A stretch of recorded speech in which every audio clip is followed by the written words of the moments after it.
Good morning students, class 2 में आपका स्वागत है।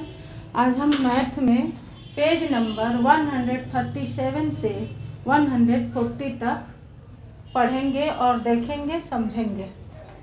यहाँ आप देख रहे हैं कि ये रूलर है, इसको हिंदी में पैमाना कहते हैं, है ना। तो इससे हम कोई भी चीज़ माप सकते हैं, सही माप का ये हमें संकेत देता है। इसको मापने के लिए सीधी तरह से रख करके और पेंसिल से इसको किया जाता है। तो यहाँ पे देखेंगे horizontal, vertical and slanting line, यानी कोई भी रेखा, सीधी रेखा खींचने के लिए इसका हम पैमाना का प्रयोग करते हैं। अब यहाँ आगे देखेंगे horizontal, vertical and slanting line. तो ये वाला जो है, ये लाइन, इसको हम हॉरिजॉन्टल लाइन कहते हैं, यानी सीधी रेखा। हॉरिजॉन्टल लाइन यानी सीधी रेखा, यहाँ ऐसे जा रही है सीधी रेखा। और ये जो है वर्टिकल लाइन यानी खड़ी रेखा, ये ऊपर की तरफ जा रही है या नीचे की तरफ आएगी, इसको हम खड़ी रेखा कहेंगे। और स्लैंटिंग रेखा, तिरछी रेखा, स्लैंटिंग रेखा को हम, स्लैंटिंग लाइन को हम तिरछी रेखा कहेंगे। तो इस तरह आप इसको याद करेंगे, देखेंगे। आगे देखते हैं, यहाँ पे दिया गया है, देखिए horizontal line, vertical line, slanting line. तो यहाँ right S for a straight line and C for a curved line. तो यहाँ A में क्या दिखा रहा है आपको, सीधी रेखा, तो यहाँ पे S लिखेंगे स्ट्रेट। और यहाँ टेढ़ी मेढ़ी रेखा है तो इसको C लिखेंगे, C फॉर कर्व लाइन, ठीक है। इसको हिंदी में वक्र रेखा कहते हैं, इसको वक्र रेखा, इसको भी वक्र रेखा कहेंगे। और ये सीधी है, स्ट्रेट है, स्लैंटिंग है लेकिन स्ट्रेट में है, तो इसको स्ट्रेट लाइन ही कहेंगे, इसको कर्व लाइन इसको भी बोलेंगे। अब यहाँ इसको हम बनाएंगे कैसे एक्सरसाइज में। ए में S भरेंगे, सीधी है तो S फॉर स्ट्रेट, B में C लिखेंगे और C में S लिखेंगे और D में C लिखेंगे। तो इसको आप बनाएंगे। अब पेज नंबर 138 में count the number of horizontal, vertical and slanting lines in the given figures. यहाँ फिगर दिए गए हैं, काइट, हार्ट और ये शिप है। तो यहाँ पे इसमें कह रहा है कि आप इसमें काउंट कीजिए कि कौन से रेखा यहाँ पे है इसमें। तो ये हम देख रहे हैं काइट में 1 2 3 4 5 6 7, ये 8 और यहाँ एक है 9। तो यहाँ हम 9 लिखेंगे, इसमें नहीं होगा 0, इसमें 0, यानी इन दोनों में कुछ नहीं होगा, बस स्लैंटिंग लाइन इसमें दिखा रहा है आपके काइट में। आपके बुक में जो काइट है इसमें स्लैंटिंग रेखा यानी लाइन दिखा रहा है, लाइंस दिखा रहे हैं। तो इसमें हम 9 भरेंगे। और इसमें देख रहे हैं हॉरिजॉन्टल लाइन में 11 है और वर्टिकल लाइन में 7 है, स्लैंटिंग लाइन में 5 है। अब देखते हैं कैसे है, देखिए पहले 11 देखते हैं, 1 2 3 4 5 6 7 8 9 10 11, यहाँ है 8, यहाँ पे मतलब ऐसे दिया गया है 11। हॉरिजॉन्टल लाइन को 11 लिखेंगे, वर्टिकल लाइन देख रहे हैं ये वाला 1 2 3 4 5 और यहाँ 6 7, ये वाला 7 है और ऐसे वाला लाइन जो है 11 है और ऐसे वाला 7 है। अब स्लैंटिंग लाइन देखते हैं 1 2 3 4 5, तो इसमें 5 दिया गया है, तो इसको आप बनाएंगे। यहाँ पर इसी तरह इसमें 12 है, ये वाला लाइन हॉरिजॉन्टल, वर्टिकल 1 है, 1 वाला सिर्फ यही है बीच वाला, और स्लैंटिंग लाइन जो है 8 है। तो इसको आप भरेंगे अपने बुक में। अब यहाँ क्या कर रहा है, draw the figures by moving your pencil first on the dotted lines and then using free hand. कह रहा है कि यहाँ डॉट डॉट दिया गया है, इसको पहले आप पेंसिल से चलाएंगे, जैसे कि हमने एक यहाँ पे पेंसिल से चलाकर यहाँ बनाया है। उसी तरह इसको डॉट डॉट को आप कंप्लीट करेंगे, सर्कल को फिर यहाँ बनाएंगे।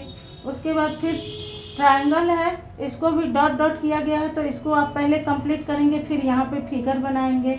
इसी तरह इसको भी बनाना है। इस प्रकार आपका पेज नंबर 138 पूरा हो रहा है। यहाँ पे देखिए पैटर्न कुछ दिए गए हैं, इसको आप इसकी सहायता से आप यहाँ देखेंगे एक्सरसाइज में, follow the patterns and colour the pictures.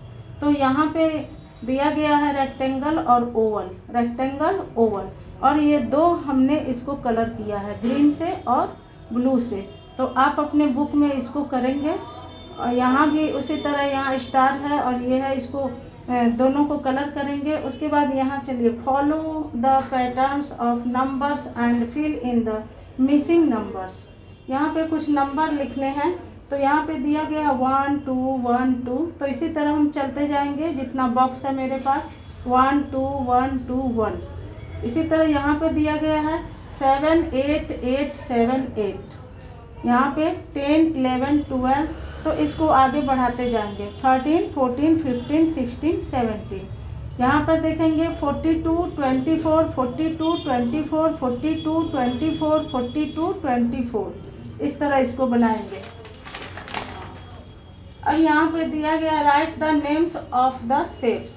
यहाँ कुछ शेप्स दिए गए हैं, इनके आप नाम लिखेंगे। तो यहाँ पे ट्रायंगल, हार्ट क्या शेप बता रहा है, ट्रायंगल का बता रहा है।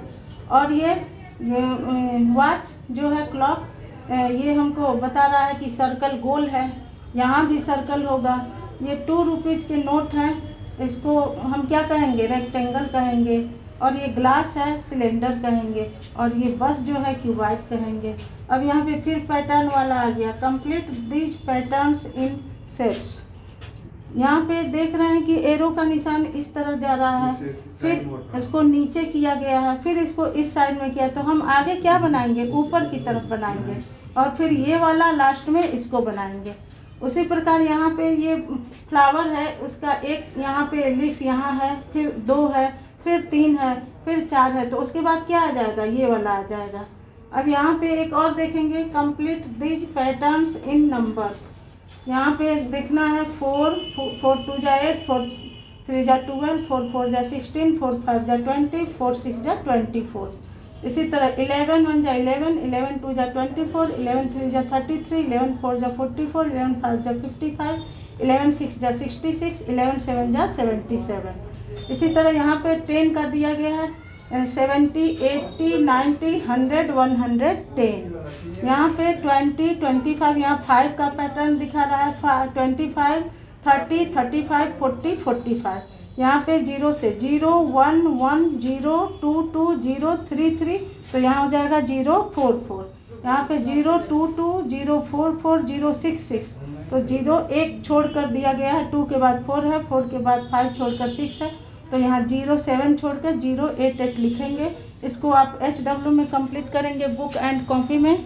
थैंक यू, नेक्स्ट क्लास में। Good morning students.